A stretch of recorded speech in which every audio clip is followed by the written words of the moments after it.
Hello, my name is Andrei Georgescu. I come from the Technical University of Civil Engineering in Bucharest, Romania. I'm one of the authors of the paper entitled A Learning Path Towards Depersonalized Engineering Education. Actually, what I'm going to talk about is a web-based platform that we developed called Fluid Engineering Informatics Platform. And I hope that by the end of the presentation the title of the paper will become self-explanatory. You have the link to the platform on the slide. You won't really be able to get in unless you're a registered user, but you could get a glimpse about what's going on the platform. The project has been developed between 2010 and 2013 by 6 technical universities in Romania. I use the term fluid engineering in brackets because none of the departments are called in fact fluid engineering department. There are different names. Of course, we teach basically the same discipline. The fundamental laws that apply are the same. But after the fundamental laws, each of the departments goes towards a specific target. So in fact, we don't walk on each other's feet. That's why this cooperation was possible. Now, the main objective of the project is to renew and modernize Romanian education system in the field of fluid engineering. I can be more specific about what we did not want to build. We never wanted to build some sort of a single universal line of study in fluid engineering, or we did not want to build a MOOC, an open online course. Our project looks more like a fluid engineering Lego set. Our platform is not a MOOC because it is not exactly open access. I mean, it is opened to a lesser extent. To get an account, you have to be either a teacher or a student in one of the partner universities. Now, let's go on with the comparison with the Lego. Lego sets are sets of interlocking plastic bricks that can be connected in many ways. That's the definition from Wikipedia. What you have here is basically 2 components: the bricks and the users that assemble them. It is the same for our platform. The basic elements that you can find there can be taught as bricks, blocks, tiles, whichever name you want to call them, that can be assembled by some users in many ways. Of course, there isn't just one type of tile. You will be rather limited in building if you had only one type of tile. There are many types of tiles and different categories of users. I would like to start by the user categories because they are more straightforward. There are 3 categories there, and a very few number of people overlapping 2 of the 3 categories. You basically have administrators, that's IT managers that create, validate accounts and manage the platform. Also in the administrators you have 6 teachers that are some sort of peer reviewers of what other teachers do in the platform with the tiles. Then you have the teachers category. That's users that can, of course, create any type of tiles in the platform and use the one existing in the platform. And the third category is students that can use any type of tiles, and sometimes they can only view some of the tiles, like remote experiments. About tile categories. In fact, if you forget about the Lego comparison for a moment, we're talking about interlinked databases. I don't think I should talk about the architecture of the system that hosts the databases right now. It's beyond the scope of my presentation, but you can find details in the paper. So, classically, there are, so to speak, three pillars in engineering education: theory, problems, and laboratory work or experimental work. Those are basically the first three categories of tiles we have on the platform. But there are also other categories.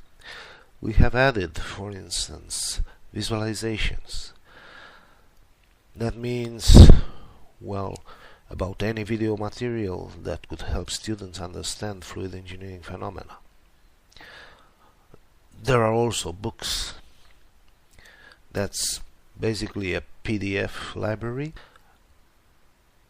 There is another more open categories that is called other materials. That can be PowerPoint presentations that the teachers want to share with the students, assignments, and so on.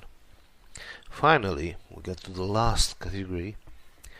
That's learning path. It's by far the most versatile component of the platform. This is the place where a teacher type of users can make an assembly of tiles existing on the platform. Let's start with the concepts. Concepts are small parts of theory. We have spent quite a lot of time thinking about how to define concepts so that our colleagues would understand what we had in mind. The best definition that we have for the moment is that concepts are theory parts that can normally be explained in class in less than half an hour. So, concepts are smaller than chapters, or even smaller than sub-chapters of a book. We had to make them small enough to ensure multiple possibilities of assembly of the concept in different learning paths. In order to help people find what they were looking for in the concept category, we have divided and subdivided them as follows. Here we have fundamentals, that are concepts basically used by everybody, all the partners. Now, as we begin to split towards our specific targets, fluid engineering targets, there are concepts that are not used by all partners but are still common to some of the partners. That's called basic concepts. And then the third category is complex concept. That's concepts that are specific to a field of study and used by specific partners. Well, maybe one or two partners only use them. Basically, concepts are PDF files created by teachers. Only it's not that simple. You hear a snapshot obtained when you click on a concept. Here it's the definition of turbulence, I think. You can see there is a small abstract, some keywords. The platform can also be searched based on keywords. Then, of course, the name of the author, some bibliography, and finally a tab that leads to the visualization of the PDF file. Interactive applications are problems or solvers. So things where you have to input some data in order to get some results. Then of course you could change the input data and get other results, so you can get some sort of a glimpse about how things work when you change a parameter in your calculations. Basically there are two types of interactive applications on our platform. Division is not made based on hydraulic or fluid mechanic criteria. It's more on like computing criteria. So there are simple applications that basically run in your browser.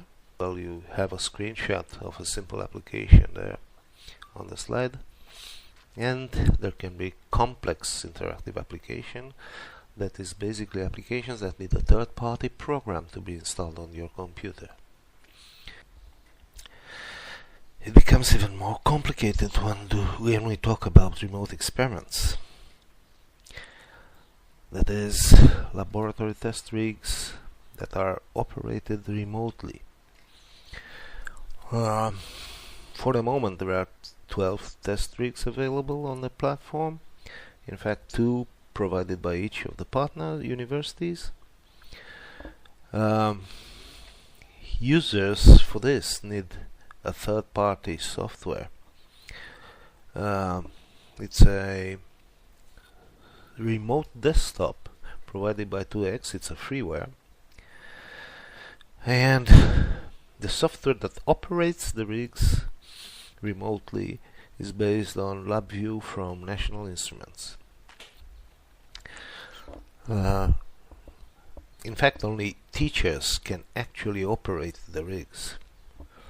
What students can do is view experiments and download the measured data.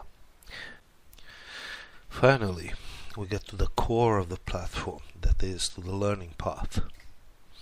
This is the place where teachers assemble the tiles that they have created in arrays that represent the curricula of their course, and of course where students come to access it. Creating a learning path is a very simple matter. If you're a teacher, you go to the learning path database, where you will find a tab for adding a learning path. You click it. You're required to input a name, that is, name your learning path, and then after naming it you get basically 2 columns. The one on the left represents your learning path, which is empty at the start. The one on the right, which contains all the tiles that exist at that moment on the platform, organized as I already presented in categories and subcategories. Basically what you have to do is drag objects from the right hand side to your learning path in the order that you want, and they'll just get there, not physically, but a link to them will be there. So you can add anything, you can add concepts, you can add assignments, you can add interactive applications, laboratory work, visualizations, of course. Everything can get into the learning path. Some concluding remarks. I hope that we managed to convince you that we have built a flexible, modern and original educational tool. About the platform, I can say it is a work in progress. It will probably always be a work in progress. There will always be new things to add to the concepts, applications, laboratory work, visualization, etc. I just hope it will be useful to both teachers and students as we intended to. I thank you for your attention.